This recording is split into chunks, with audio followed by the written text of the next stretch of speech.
Assalamualaikum warahmatullahi wabarakatuh. Perkenalkan, saya Alfaiza Zatunisa dengan NIM 24031082. Di sini saya akan membacakan kasus yang saya dapatkan dan menampilkan video komunikasi efektif kepada pasien dengan gangguan pendengaran pada mata kuliah Komunikasi Dasar Keperawatan.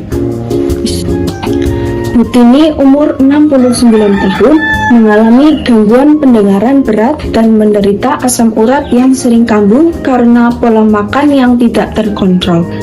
Saat kunjungan rumah, perawat menyampaikan edukasi terkait makanan pantangan, namun Bu Tini tidak menanggapi dan tampak tidak paham.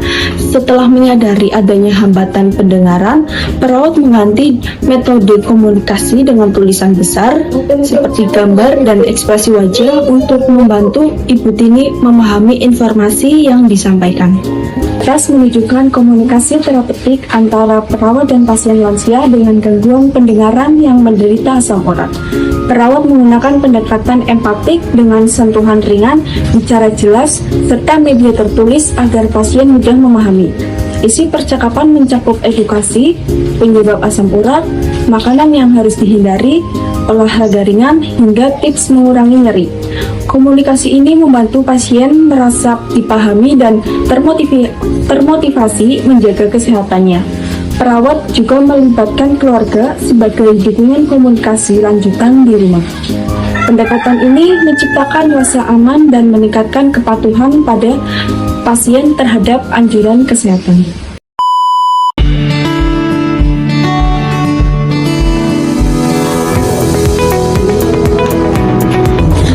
Pagi Ibu, kenalkan saya perawat Iza yang bertugas di rumah sakit ini dari jam 8 pagi hingga jam 2 siang. Sebelumnya boleh tolong sebutkan nama dan tanggal lahirnya biar saya cocokkan data Ibu. Maaf sus, saya kurang bisa mendengar. Baik Ibu, saya ulangi dengan perlahan-lahan ya.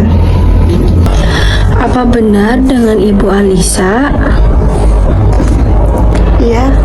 Tanggal lahirnya 10 November ya Ibu? Iya, terus? Baik Ibu, datanya sudah benar ya. Bagaimana Ibu keadaannya? Apakah semalam masih terasa nyeri? Semalam sendi kaki saya dan tangan saya sakit. Ibu, nyeri sendi adalah gejala umum asam urat ya. Kenapa sih sus, asam urat saya tinggi? Ada beberapa penyebab seperti makan daging, makan jeroan atau seafood, sering minuman manis-manis atau beralkohol, kurangnya minum air putih, dan olahraga berat itu menjadi faktor pemicu penyakit asam urat Ibu meningkat. Ibu, di sini ada daftar makanan yang tidak boleh dikonsumsi atau baik dihindarin. Jadi kalau nanti lupa bisa lihat catatan yang ada di sini ya Ibu.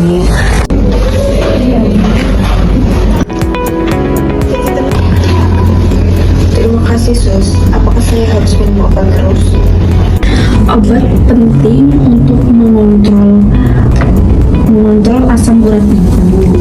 Jadi jangan berhenti tanpa izin dokter ya, karena itu dapat mengurangi rasa nyeri. Selain itu, pola makan dan gaya hidup sehat juga harus dijaga dan diperhatikan.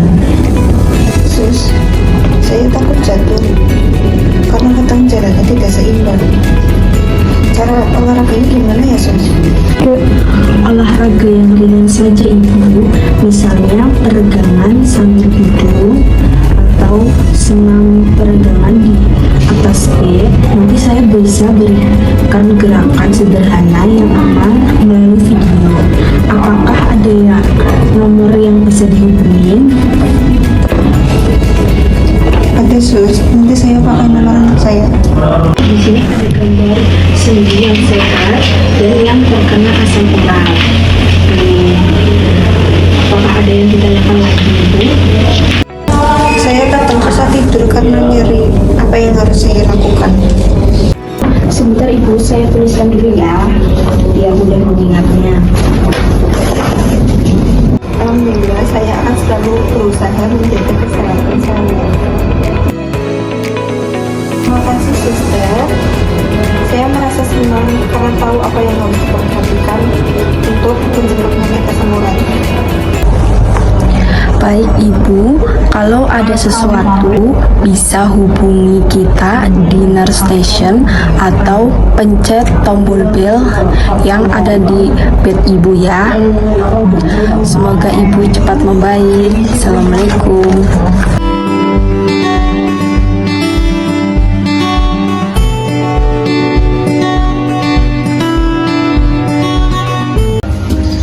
Hambatan komunikasi efektif pada kasus Ibu Tini.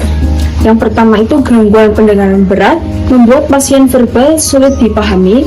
Yang kedua, keterbatasan dalam membaca gerakan mulut atau ekspresi jika perawat berbicara terlalu cepat atau sambil menunduk. Yang ketiga, tidak semua informasi bisa langsung dipahami secara lisan, apalagi jika tidak disertai dengan media visual. Yang keempat, usia lanjut dan kemungkinan penurunan daya ingat menyebabkan pasien mudah lupa atau bingung.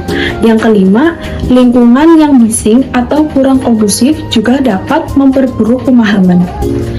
Hal yang perlu diperhatikan dalam komunikasi dengan Ibu Tini. Yang pertama, gunakan sentuhan ringan untuk menarik perhatian, misalnya menepuk pundak.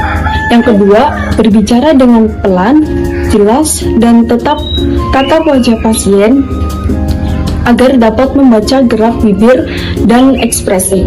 Yang ketiga, gunakan tulisan besar atau gambar pendukung untuk menjelaskan informasi penting. Yang keempat, berikan waktu respon lebih lama agar pasien dapat memahami dan menjawab. Yang kelima, ulangi informasi penting bila perlu tanpa menunjukkan frustasi atau tergesa-gesa.